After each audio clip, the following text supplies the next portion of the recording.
Salut à toi, bienvenue dans ce nouvel épisode de Chronique Imo. J'espère que tu vas bien. Moi, ça va très bien, je suis très en forme. Et aujourd'hui, une chronique Imo tout à fait normale, sauf qu'on va partir sur le début d'une nouvelle série, une petite série. Donc pour l'instant, j'ai 5 épisodes de prévus. Ils vont pas tous arriver les uns après les autres, hein, ça va être dispersé dans l'année évidemment. Ces nouveaux épisodes, en fait, c'est tout simplement des épisodes qui consistent à suivre l'épopée, en quelque sorte, immobilière des personnes qui seront nos sujets. Et donc, du coup, j'ai intitulé ça Faire de l'immobilier comme. Donc, évidemment, si tu as cliqué sur sur le podcast et que tu es en train de l'écouter, bon, bah, tu vois, tu sais déjà qu'on va parler de Oussama Hamar. Donc, tu sais peut-être pas d'ailleurs qui est Oussama Hamar, donc je vais revenir dessus juste après, évidemment. Mais donc, cette petite série, j'ai décidé de la créer. Donc, c'est des épisodes qui vont être euh, à peu près d'une demi-heure. À mon avis, il faut une demi-heure pour traiter le sujet. En fait, l'idée de ces épisodes, c'est tout simplement de parler de l'immobilier, mais de la façon dont une autre personne l'entreprend. Parce que pour moi, l'immobilier, c'est un sujet d'entreprise. C'est pas vraiment un truc de petit papa, de petit père, de petit investissement de papa poule. C'est pas vraiment comme ça que je vois l'immobilier, en tout cas dans ma vision à moi. Et en fait, il y a autant de façons de faire de l'immobilier que de personnes qui en font.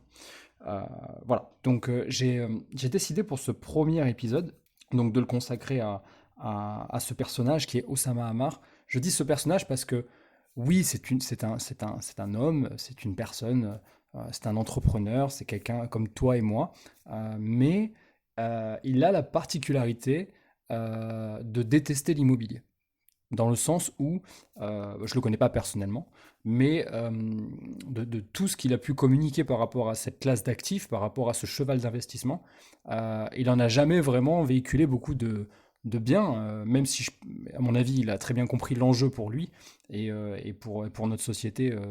Donc le marché de l'immobilier, il le connaît, à mon avis, suffisamment bien, mais il a souvent retransmis le fait que bah lui, c'est pas vraiment en accord avec sa philosophie de vie par rapport à la classe d'actifs qu'il va privilégier.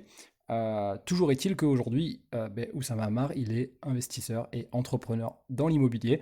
Et donc, on va en parler dans cet épisode. Donc, avant d'aller plus loin, je tenais tout simplement à remercier toutes les personnes qui sont nombreuses à m'écrire sur l'Insta ou à répondre en commentaire sur le LinkedIn, toujours de Chronique Imo Podcast.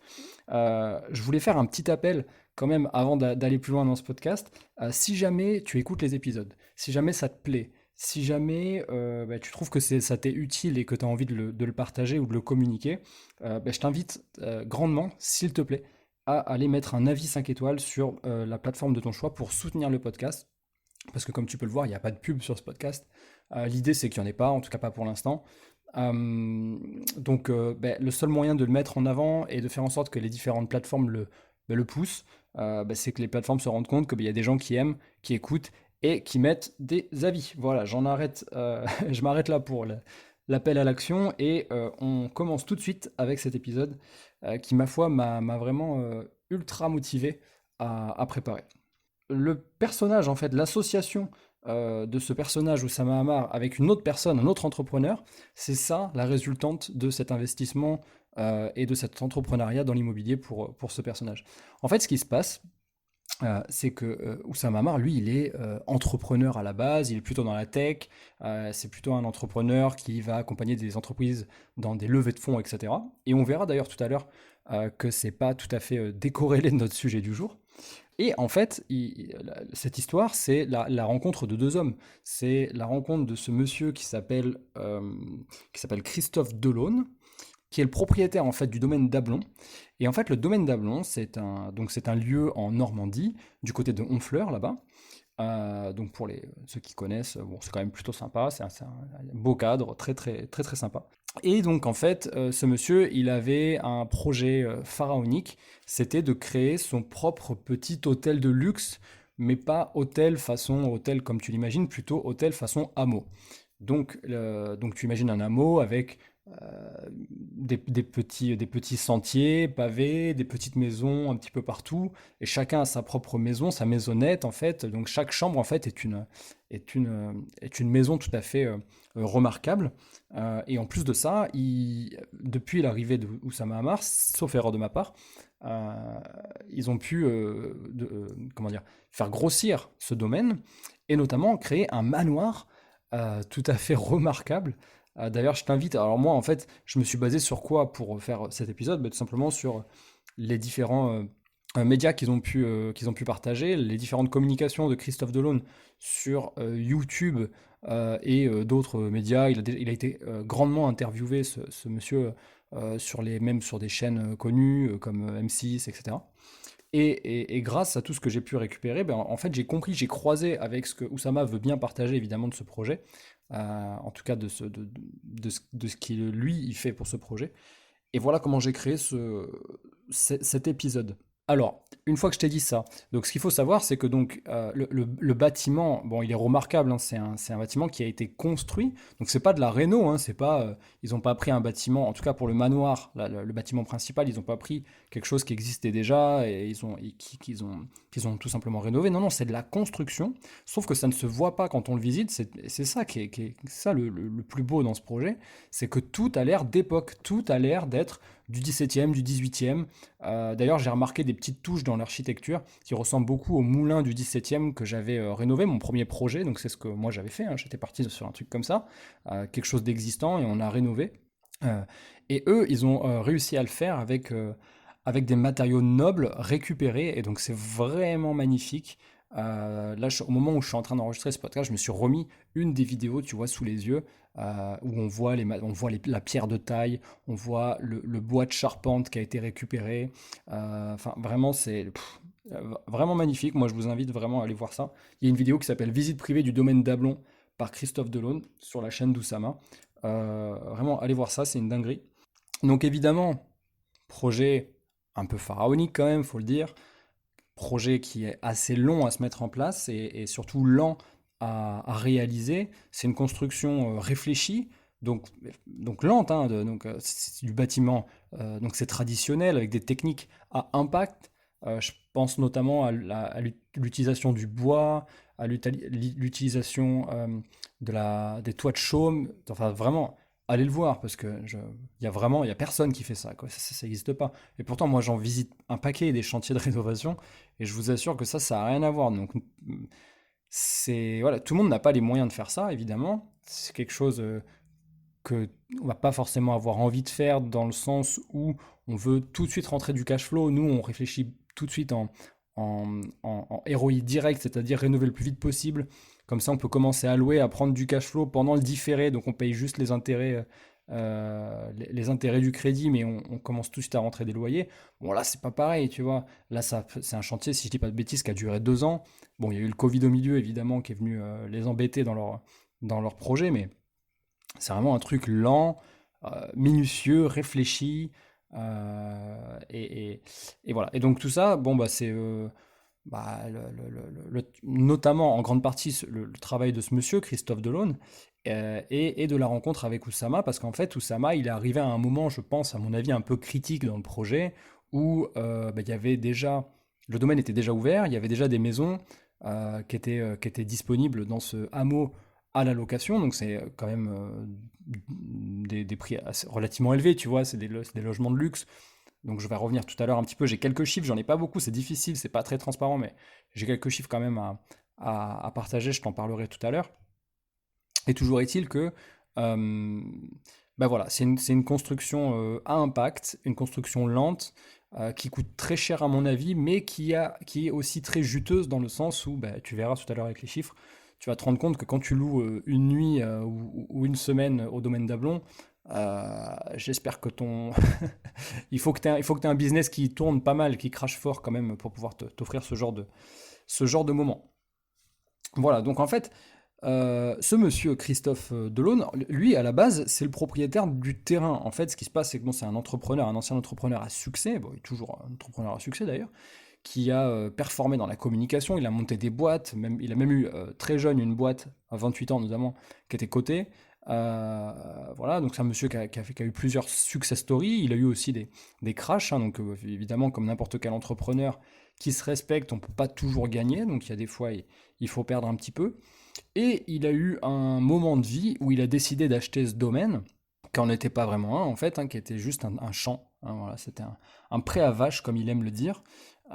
Et donc ce pré à vache, il l'a transformé. Donc il y avait vraiment juste du gazon, quoi, de l'herbe euh, pour, pour les vaches. Et il s'est dit, là, moi je vois un hôtel de luxe, je vois un hameau de luxe. Et donc en fait, cette rencontre avec Oussama, elle intervient des années plus tard, où en fait il arrive en tant que client donc au domaine. Et c'est des personnages qui sont un peu pareils, j'ai envie de dire, ils sont dans la même catégorie de personnalité, on pourrait les catégoriser un petit peu pareil, et en même temps, ils sont complémentaires. L'un est très bon à ce qu'il fait, l'autre veut pas en entendre parler, mais par contre il veut le résultat, l'autre c'est un passionné du process. Euh, Quand je dis l'autre, c'est pas du tout péjoratif, je parle de Christophe. Et donc, Oussama, lui, va être plutôt un passionné du projet dans son ensemble et du résultat. Et donc, en guise de résultat, ben, ils se sont mis d'accord sur le fait que ben, si Oussama peut lever des fonds pour terminer en fait le projet, donc c'est un projet, si je dis pas de bêtises, en 3 phases. Donc la première phase a été faite, c'était les maisonnettes. La deuxième phase, elle est achevée aussi, c'était le manoir. Et il y aurait une troisième phase qui, à mon avis, constitue une grande partie l'extérieur et peut-être même des améliorations des bâtiments existants.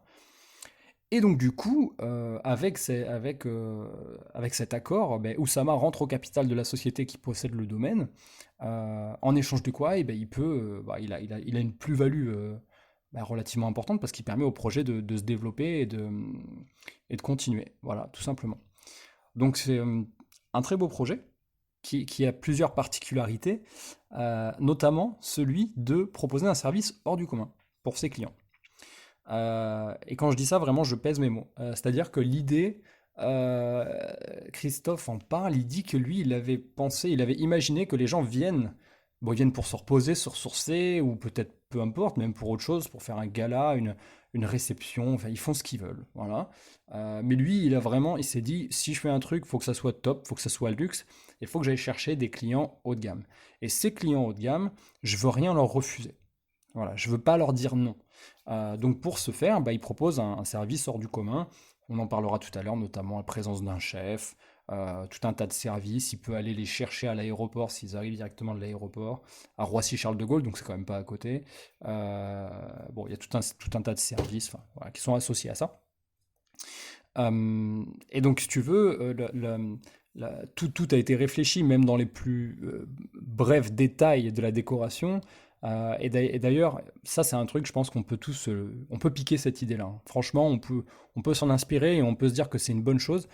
Il parle notamment, ce monsieur, dans une des communications qu'il fait, il dit qu'il a réfléchi l'aménagement et la décoration, notamment les meubles, le choix des meubles et des matériaux, un peu à la façon Chesterfield. Et il appelle ça comme ça parce que tu sais, le Chesterfield, en fait, tu le mets dans une pièce, il est neuf, tu le prends, tu l'achètes, bon, ça coûte cher. Tu le mets dans une pièce, tu reviens 10 ans plus tard, il est toujours là, il est encore plus beau que quand tu l'as acheté. Il était beau pourtant quand tu l'as acheté, c'était une belle pièce, c'était un beau meuble, mais 10 ans plus tard, il est encore plus beau. Et tu reviens 20 ans plus tard, donc 30 ans après son achat, eh bien, il est encore pile 3 fois plus beau. En fait, j'ai envie de dire, ce genre de choses, c'est comme le bon vin, voilà, c'est plus ça vieillit, plus c'est beau, mieux c'est. Et donc, du coup, ben, c'est pour ça que je te dis, en fait, on peut piquer cette idée qui est un principe général de se dire, ok, ben, au lieu d'aller chercher du quantitatif, je vais chercher du qualitatif. Je vais peut-être pas faire grand, mais je vais pouvoir faire qualité. Donc du coup, le louer plus cher et ça va se bonifier avec le temps. C'est sûr que Chesterfield, bon, il faut peut-être passer un petit peu, j'y connais rien, tu vois, faut peut-être passer un petit lait ou un produit pour nourrir le cuir. Mais normalement, Chesterfield, je sais pas si tu as déjà eu l'occasion de t'asseoir dans un Chesterfield. Moi, j'ai vécu en Angleterre, donc ça m'est arrivé à de nombreuses reprises, notamment dans une bibliothèque à Bristol. Je me rappelle très bien que c'était mon coin préféré, quoi. Et c'était beau, donc du coup, tu te sens bien. Quand tu es dans du beau, quand tu es dans du qualitatif, on va pas se mentir, on se sent mieux, on se sent bien. C'est bien pour l'esprit. Et c'est vraiment, en tout cas, l'atmosphère qu'on ressent quand on voit le domaine d'Ablon, quand on voit le niveau de détail en fait qu'ils ont réussi à mettre en œuvre. D'ailleurs, j'ouvre une petite parenthèse, mais je me suis un petit peu quand même inspiré, beaucoup même, de la philosophie qu'ils ont voulu mettre en place sur ce projet-là, pour le nouveau Airbnb. Tu vois, du coup, en fait, je me repentis. J'ai dit que je ferais plus jamais de Airbnb. Au final, je suis en train d'en remonter un là, mais sur une toute petite surface. Donc, du coup, prise de risque minimum. Et par contre, je vais mettre le paquet sur les matériaux, la décoration, l'aménagement. Je vais tout réfléchir. Ça va, quitte à ce que les meubles ils coûtent un peu une blinde, c'est pas grave, vu que c'est sur une surface petite, tu vois, minime, bah, ça va pas non plus me ruiner. Et dans le sens où, comme ça, je vais pouvoir avoir une sélection naturelle de par le prix bah, le prix de la qualité. Voilà. J'ai envie de dire, le prix de la qualité, c'est aussi une sélection naturelle, tout simplement. C'est beau ça. Oula, attends, je vais le noter. Je vais le noter, c'est très bien ça. Donc ouais, donc j'ai dit que la décoration c'était quelque chose de bon voilà l'atmosphère en fait c'est un peu bon tu l'as compris architecture des meubles plutôt j'allais dire choix des meubles un peu façon à l'anglaise ou à l'italienne dans les modes avec des maisons qui sont complètement différentes les unes des autres il y a rien de pareil il y a pas une pièce qui est pareille il y a pas un meuble qui est pareil donc tu vois c'est pas un hôtel Ibis quoi tu vois c'est pas un Marriott, ils n'ont pas fait un copier-coller de tout ce qu'il y avait. Non, ils n'ont pas acheté en quantité. Non, tout est unique en fait. Et c'est ça qui rend ce projet immobilier entrepreneurial unique et luxe en fait. Ça le rend luxe. Le fait que tout soit unique, ça rend la chose luxe. Donc les maisons sont autonomes et le bâtiment principal, lui, c'est des suites. Donc le manoir, en fait, faut que tu imagines un manoir vraiment architecture normande, avec des poutres, là, le toit de chaume, etc. Donc ça, c'est un peu le bâtiment principal. Et là, c'est des suites qui sont vraiment gigantesques, avec une salle de bain bon, pour chaque suite, qui est pareil d'une taille incroyable pour des chambres. Et à côté de ça, tu as aussi les maisons. Donc les maisons, elles, qui sont autonomes, sont évidemment plus chères, sauf erreur de ma part. Et les suites, elles, sont bah, c'est les chambres les plus accessibles, évidemment. Mais c'est quand même du très très grand luxe. Et ça reste quand même à un niveau très élevé. Ça m'a rappelé au début de la vidéo où il fait la visite domaine, la visite privée du domaine, il rentre dans les suites et ça me rappelle un hôtel que j'ai fait avec le boulot à l'époque où j'étais encore employé. On m'avait envoyé à un salon à Monaco et j'ai eu la chance d'aller dans un hôtel à Monaco, qui est un palace d'ailleurs, si je dis pas de bêtises. C'est soit un 5 étoiles, soit un palace. Peut-être que je fais une erreur. Je retrouverai le nom, je m'en rappelle plus. C'est pas le café de Paris, là, l'hôtel de Paris, je sais pas quoi. C'est pas là où il y a le casino. Enfin voilà, c'est pas celui-là, c'est l'autre. Donc il y en a que deux qui sont classés 5 étoiles ou pas là, je me rappelle plus. Et donc du coup, ça m'a beaucoup rappelé cet hôtel, ça m'a beaucoup rappelé ce lieu, à exception faite que il y a vraiment ce côté où tout est unique. Tu vois, c'est ce que je te disais tout à l'heure. Chaque pièce, chaque meuble, chaque bureau, chaque miroir. Je me demande même si chaque pièce de literie, tu vois, chaque tissu est différent. Et c'est ça qui les a fait rentrer d'ailleurs et qui a fait en sorte qu'ils obtiennent euh, un label particulier qui s'appelle, si je dis pas de bêtises, Small Luxury Hotel. Voilà, donc ils font partie de la liste très fermée, très privée des Small Luxury Hotels of the World. Et ça, c'est un vrai gage de qualité qu'on peut pas leur enlever.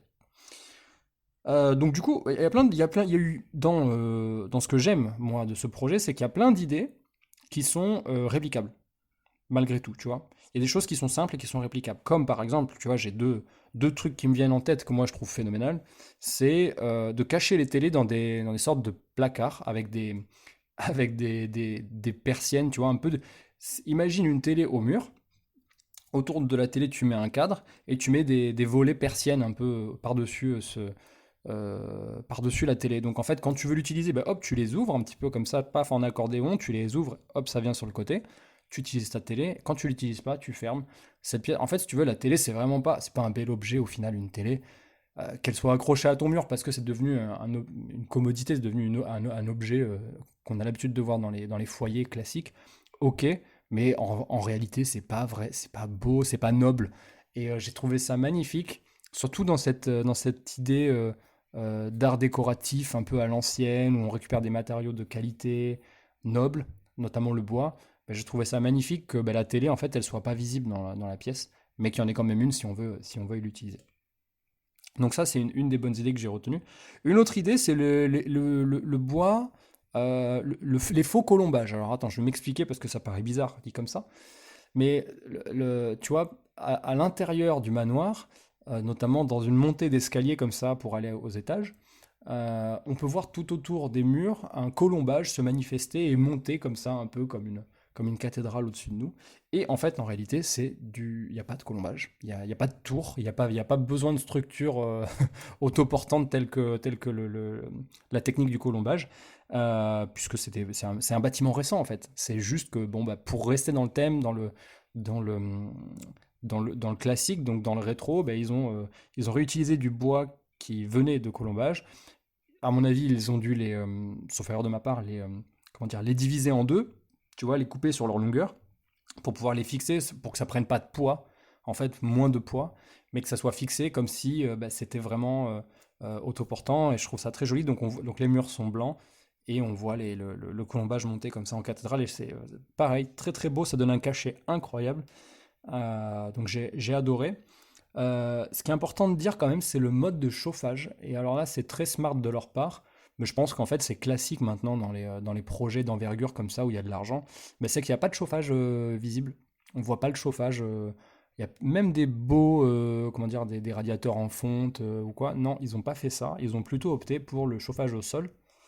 Et donc ça, c'est magnifique parce que du coup, bah, ça leur permet d'avoir un sol récupéré, tu vois, un sol d'époque qui est par-dessus une chape maigre qui incorpore un chauffage au sol.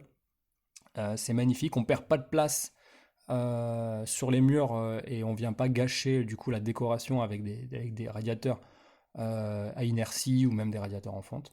Et donc ça c'est chouette et voilà. Donc je tenais juste à te le dire si jamais, franchement réfléchis, mais si jamais tu fais un projet de rénovation et que tu te vois euh, être dans ce dilemme de oui, est-ce que je mets un chauffage à inertie, est-ce que je mets un split avec un chauffage air chaud, air froid, enfin bon voilà, toutes les différentes solutions que tu as.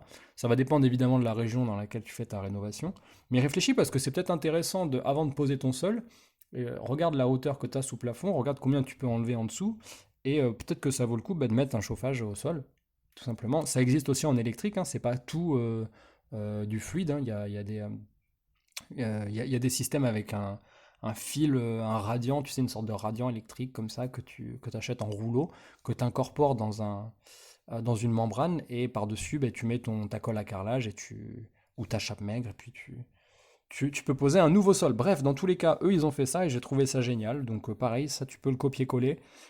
Et eux, ils ont opté pour, dans les rez-de-chaussée de la Tomette, donc évidemment récupérer.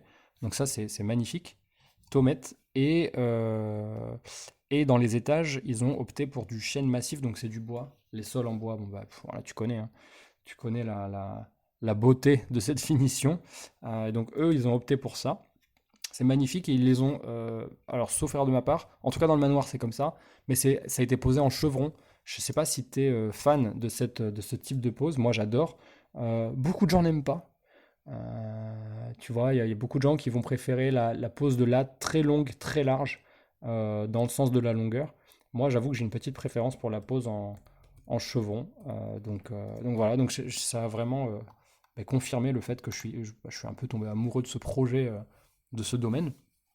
Je voulais faire un petit point sur les meubles maintenant, parce que tout à l'heure je te disais, ouais, les meubles sont tous différents, la déco, ils ont tout imaginé, il y a un maximum de pièces qui ont été faites sur mesure, je pense notamment à toute la ferronnerie, la menuiserie, la verrerie, il y a certainement des pièces de salle de bain, je pense à tous les marbres, évidemment, les contours de lavabo, bah, c'est que du marbre, hein, évidemment. À ce niveau-là, on met pas, on met pas du bois ou du contreplaqué, évidemment, ça paraîtrait ridicule. Et encore une fois, ben, l'idée c'est de dégager un maximum de chiffre d'affaires. Donc, quand on a des gens qui payent le prix, qui peuvent se le permettre, donc du coup le prix des chambres là, On met pas des matériaux un peu à l'arrache.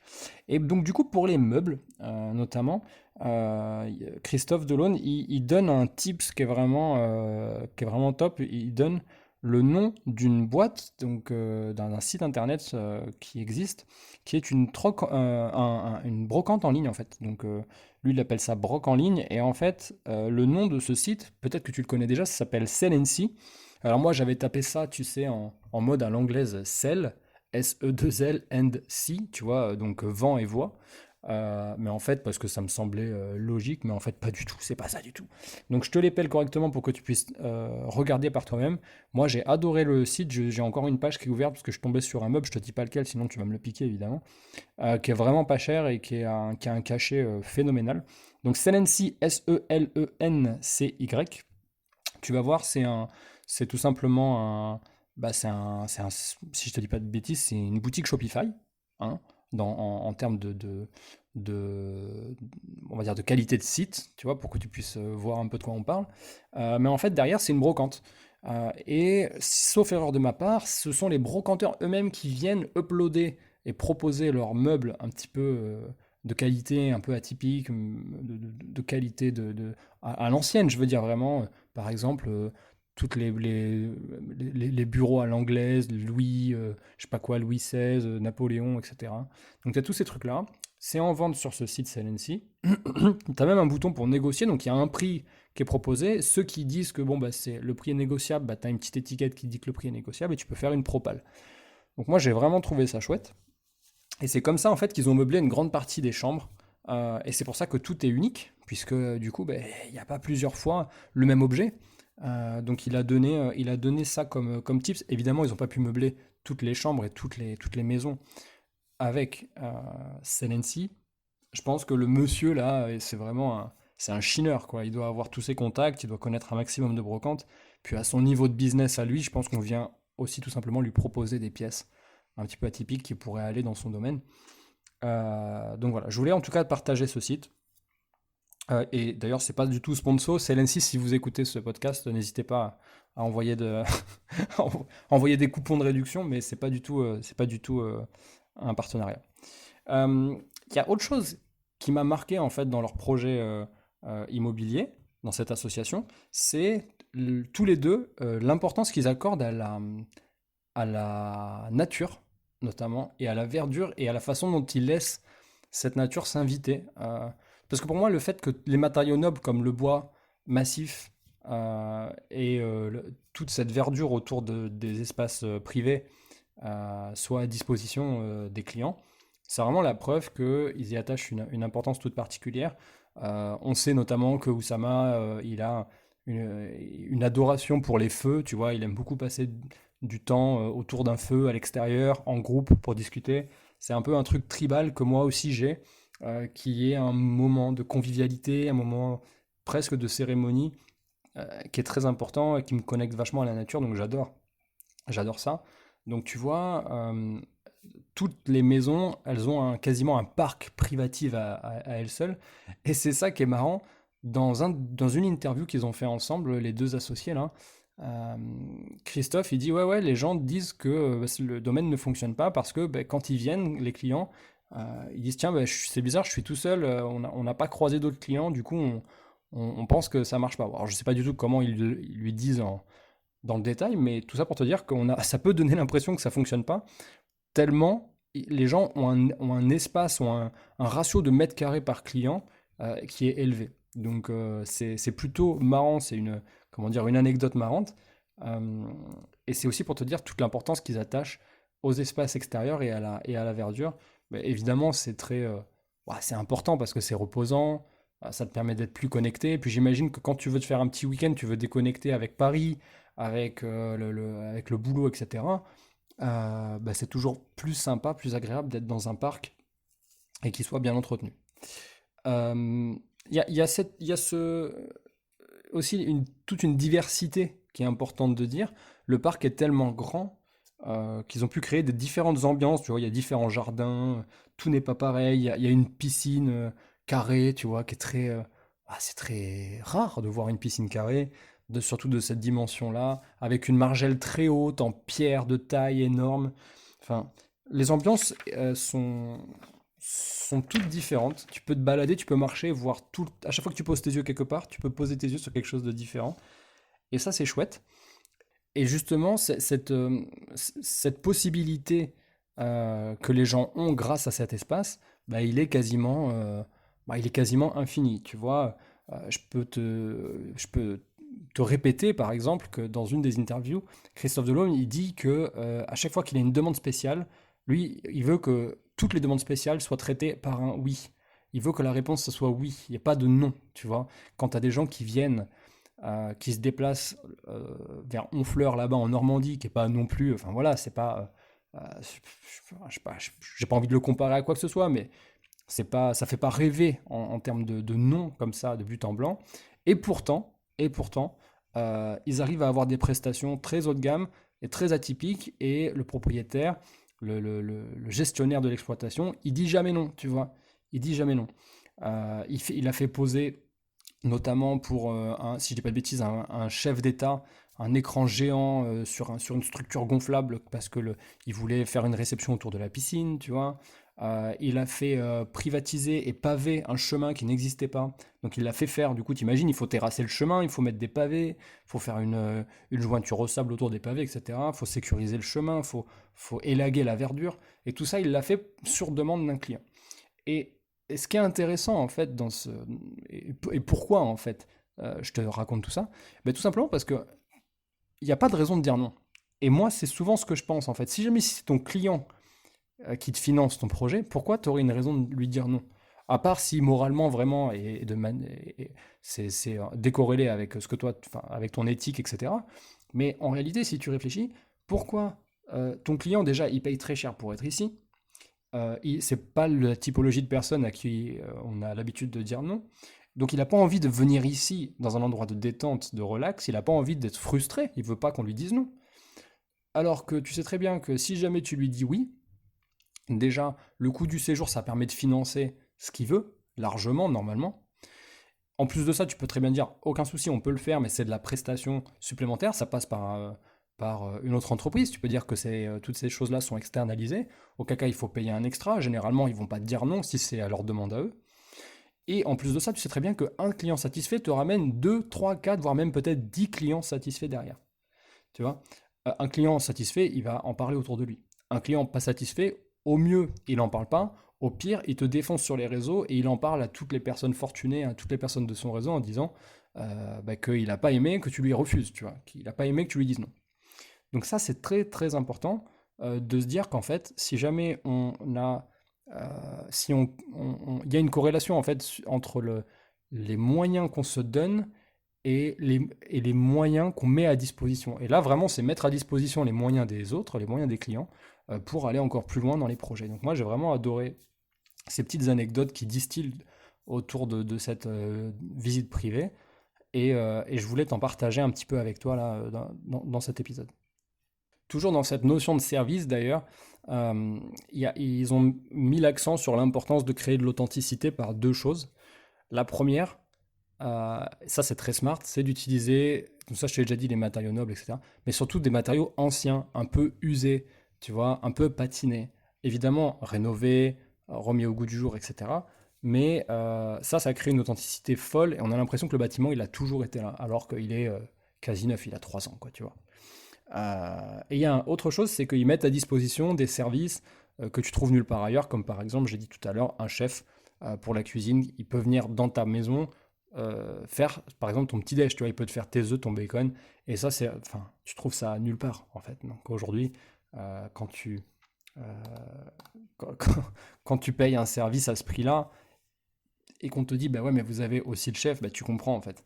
Euh, vous avez aussi tous ces emplacements, ces lieux extérieurs privatifs, c'est pour vous. Vous avez accès à ça, ça, ça. Vous avez accès à tel et tel service. Bah, tu comprends en fait pourquoi tu payes. Donc c'est toujours pareil. Hein, moi, j'ai bossé pour une boîte pendant quelques temps qui regardait tout le temps les tickets d'hôtel, tu vois, tout le temps où est-ce qu'on a été à l'hôtel et tout. Et un beau jour, ils ont décidé de nous dire, écoutez, nous, on va passer un partenariat avec telle chaîne d'hôtels Euh, donc vraiment, autant te dire le plus bas de gamme. Je pense que euh, on pourrait, je ne vais pas dire le nom parce que je veux pas non plus m'attirer les foudres ou quoi, mais un des plus bas de gamme, qui est pourtant à mon avis, hyper successful, mais c'est des chambres à 35 euros la nuit, quoi, tu vois. Et nous, on devait du coup aller dans des chambres à 35 euros la nuit, euh, alors qu'on se tapait vraiment des semaines longues, un travail de commercial, de terrain, etc. Et normalement, tu viens compenser en fait la dureté, la pénibilité par des moments plutôt positifs, de la relaxation, des lieux apaisants, etc. Et c'est ça que ce genre de domaine et ce genre de projet immobilier t'apporte en fait. C'est ça en fait là, le, le- comment dire, le retour, le monnaie de ta pièce. Alors que nous, ben, en plus d'une journée difficile, tu sais, les commerciaux, le démarchage, la prospection, etc., les refus des fois, etc. En plus de ça, ben, on n'avait même plus envie en fait d'aller. Parce que quand tu as un budget qui ne te permet même pas d'aller au resto le soir, ou juste à peine pour te payer le plat principal, et que tu as un budget d'hôtel qui te permet juste d'aller dans un truc à 35 ou 40 balles, ben, autant te dire que ben, la literie c'est de la merde, que ben, dans l'hôtel il y fait soit trop froid, soit trop chaud, parce qu'il n'y a pas de système où tu peux gérer toi-même la température. Des fois, ça sent la clope, tu retrouves des cheveux dans ton lit. Ah ouais, véridique, tu vois. Donc, forcément que quand tu payes peu, bah, tu as peu en face, c'est normal. D'ailleurs, il y a une expression qui est très connue qui dit bah, quand c'est pas cher, bah, ça te coûte 3 fois le prix en fait. Et moi, je suis assez d'accord avec ça. D'ailleurs, juste, je reviens sur l'histoire du chef. Il faut savoir que dans ce domaine, le chef, il a à sa disposition, pour lui, perso, hein, juste pour lui, il a à sa disposition un petit jardin de plantes aromatiques pour faire ses plats. Donc, il peut utiliser, c'est incroyable, il peut utiliser son persil, enfin, je sais pas, tous les trucs des plantes aromatiques possibles, imaginables. Peut-être même, en fait, il a un verger pour lui. Tac, il y va, il prend, il l'utilise dans sa cuisine. Il peut cuisiner ça pour ses clients. Donc je pense que, sauf erreur de ma part, il y a très peu de lieux en France qui te permettent d'avoir ça. Et encore une fois, on vient associer au prix ben, une qualité de service et un moment un petit peu hors du temps. Donc on arrive un peu à la fin de tout ce que je voulais te dire par rapport à ce projet immobilier et entrepreneurial gagnant. C'est vraiment l'association d'un personnage ultra présent et intransigeant qui est Christophe, qui regarde tout, enfin tu vois, c'est un maniaque quoi, tu vois, le gars, il regarde tout, il touche tout, il veut être sûr, il veut palper, il veut se rendre compte, tu vois, il remet tout en question, il réfléchit, ça se voit que c'est un mec, ça va à 200 à l'heure dans sa tête, avec, avec un personnage qui lui est un- comment dire, un obsédé du résultat, du bon, et qui a la capacité aussi d'aller chercher des fonds pour que ce projet soit encore plus bonifié, encore plus luxueux et encore plus mis en avant dans la sphère des gens qui peuvent se le permettre, qui peuvent ben, passer un bon moment sur place. Donc j'ai vraiment adoré. J'ai noté quelques chiffres qui ont été distillés par-ci par-là et qui peuvent peut-être t'intéresser, notamment la moyenne des nuits. Donc le coût d'une nuit en moyenne sur une année, c'est 1100 euros au domaine d'Ablon. Donc c'est une moyenne, mais j'ai cru comprendre qu'il y avait quand même hors saison, c'est-à-dire vraiment dans les périodes les plus froides, les périodes les moins demandées. Et encore, je sais même pas si je suis dans le vrai en te disant ça. Il y a des chambres aux alentours de 800 euros qui sont disponibles, notamment au manoir. Et les chambres privatives, les maisons privatives, c'est 1400 euros la nuit. Voilà. Et sur 2022, si je dis pas de bêtises, ils avaient 9 salariés. Donc tu vois, on n'est pas sur comment dire, on n'est pas sur un projet où il y a une masse salariale incroyable. On n'est pas sur un endroit où il y a un passage incroyable. En fait, c'est simple, hein. Quand tu fais le ratio, le nombre de personnes qui viennent, le nombre de clients divisé par le nombre d'employés, et donc du coup la masse salariale et ce que les clients rapportent, donc le chiffre d'affaires, bah, tu te rends bien compte que bah, la marge, elle est strato, tu vois. C'est stratosphérique à ces niveaux-là, hein. Fais 1400 euros la nuit, allez, même 1100, tu vois, la moyenne, divise ça par 9, tu vas voir ce que ça rapporte, en fait, le ratio par employé. C'est tout à fait incroyable. Tout en sachant qu'une grande partie de ces employés, la moitié, je dirais, ils sont juste là pour le jardin et enfin l'entretien du domaine. Donc Non, donc c'est pas des salaires à mon avis, enfin, encore, je sais pas, peut-être que je me trompe, mais on n'est pas dans des gens qui coûtent 5 000 € par mois. Donc bon, euh, c'est un beau projet. À mon avis, c'est un projet qui est juteux. Je ne suis pas dans les petits papiers, donc je ne saurais pas dire. Mais le rôle d'Oussama, en tout cas, lui, c'est d'aller chercher des fonds. Donc je ne sais pas du tout si c'est... en fait, je ne sais pas à quel niveau il est impliqué dans le sens euh, de, du management du projet. Mais en tout cas, lui, ce qui est sûr, c'est qu'il trouve les fonds pour que le projet il se développe. Et ça s'est développé fort depuis qu'il est arrivé parce qu'ils ont pu finir le domaine et finir le manoir, donc la fameuse étape 2 sur 3 du projet. Donc voilà, la communication, elle est plutôt positive sur ce projet immobilier. Euh, et juste pour terminer, en fait, tout ce que j'ai pu me noter là-dessus, c'est que malgré comment dire, euh, la magnificence de ce projet, Oussama, il a eu une phrase dans une interview qu'il a donnée, c'est de dire l'immobilier c'est de la merde, ça ne se déménage pas.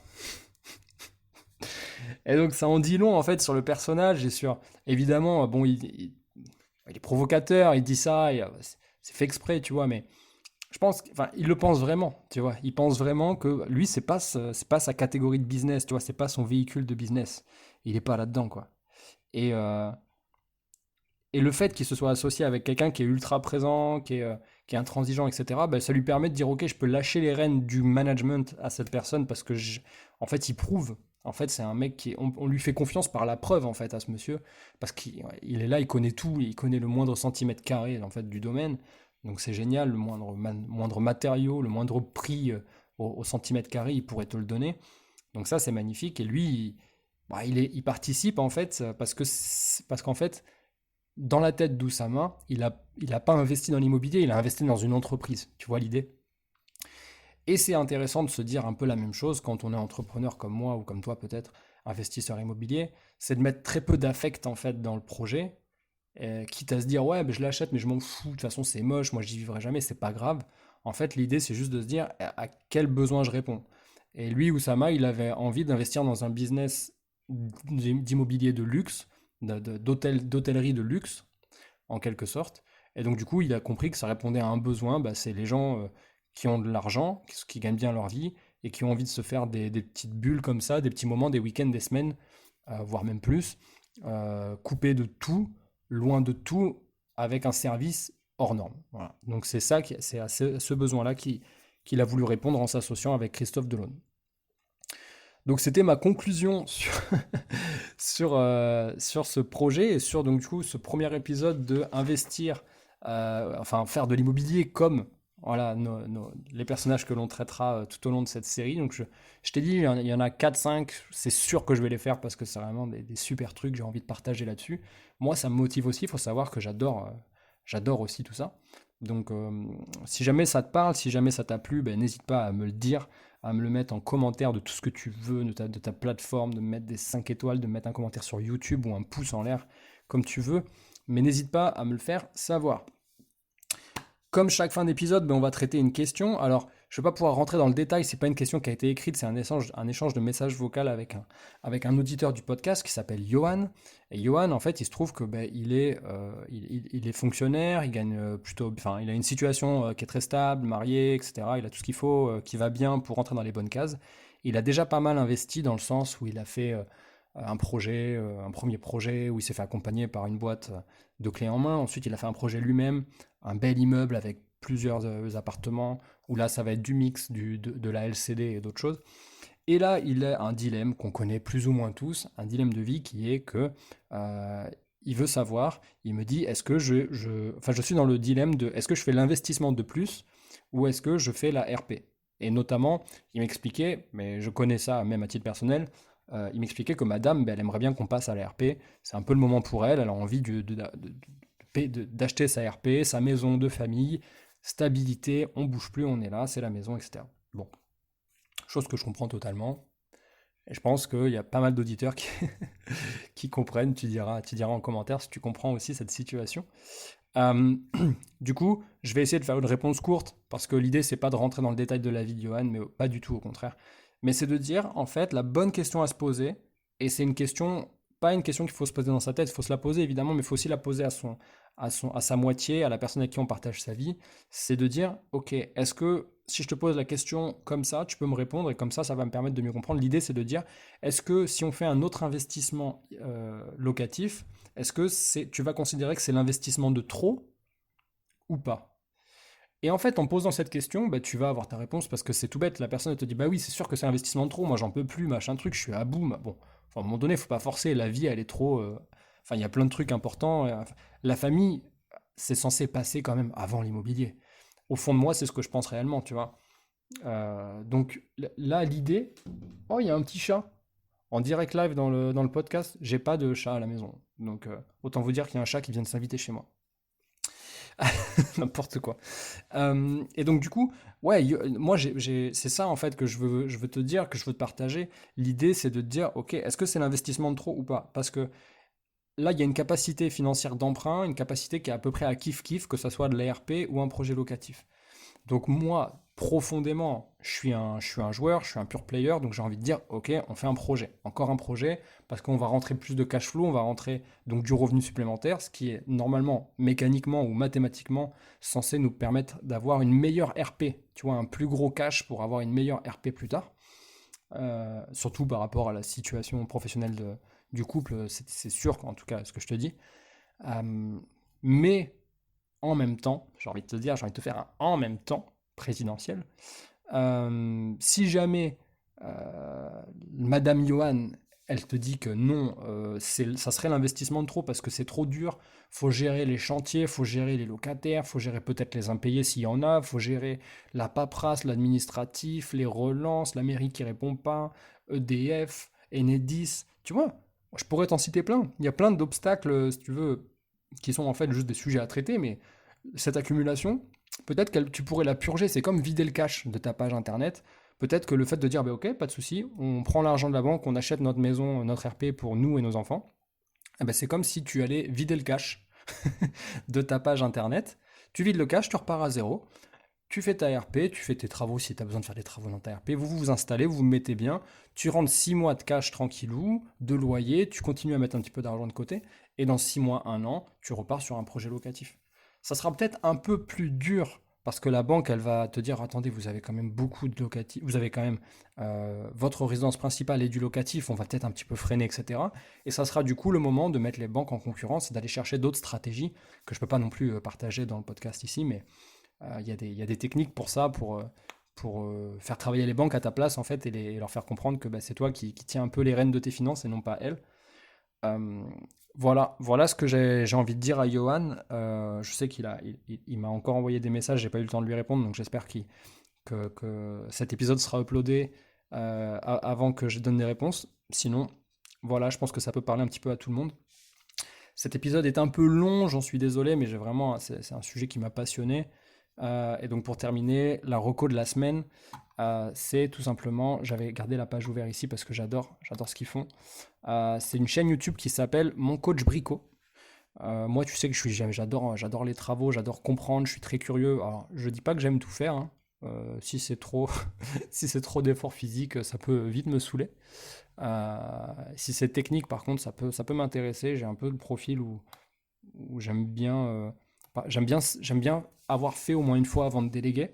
Donc, mon coach brico sur YouTube, c'est des cours de bricolage, en fait, tout simplement. Donc, il t'explique.